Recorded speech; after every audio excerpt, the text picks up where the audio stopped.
healthy oceans, and plastic pollution in the oceans ultimately endangers our health. With 5 Gyres, our goal is to engage people in really understanding what's happening to our oceans and understanding that we depend on clean oceans for our survival. Every ocean contains these circular currents that we call gyres. Plastic pollution flows into our oceans from every continent in the world.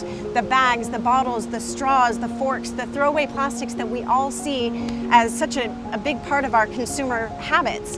And these plastics flow into our oceans from rivers, from streams, from storm drains. And once they get into the oceans, plastics are not biodegradable. All plastics are made from fossil fuels and they're designed to last forever. So plastics enter our oceans, they get swept up into these huge current systems where they stay indefinitely. Plastics don't biodegrade, but they do photodegrade, and that means that sunlight and wave actions break our plastics down into tiny little fragments that stay in our oceans forever. Plastics can be easily mistaken for food by fish, by turtles, by baby sharks, by all kinds of marine animals that live in our oceans. We have found microplastics in the stomachs of over 663 species.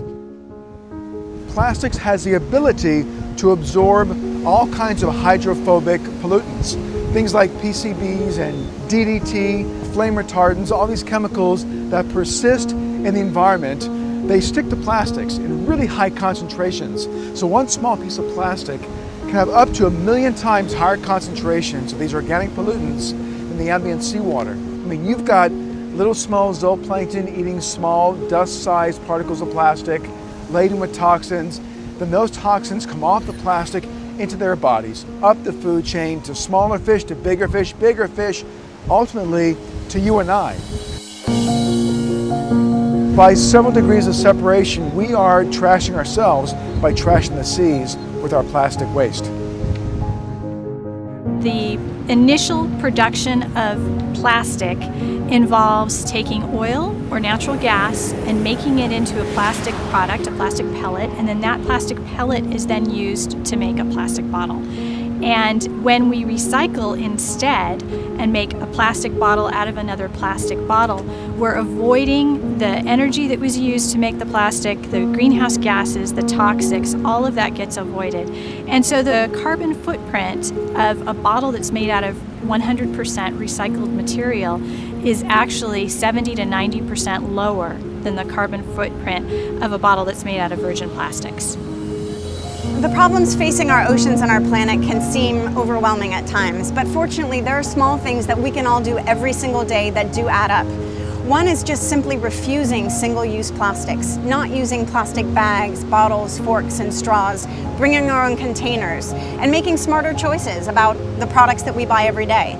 Second is supporting companies that are making smart choices, that are incorporating recycled content, that are designing products that aren't destined to go to the landfill. And there are a lot of companies that are thinking out of the box, very innovative ways where they design and package their materials, and the way they deliver them to their customer and how they get it back.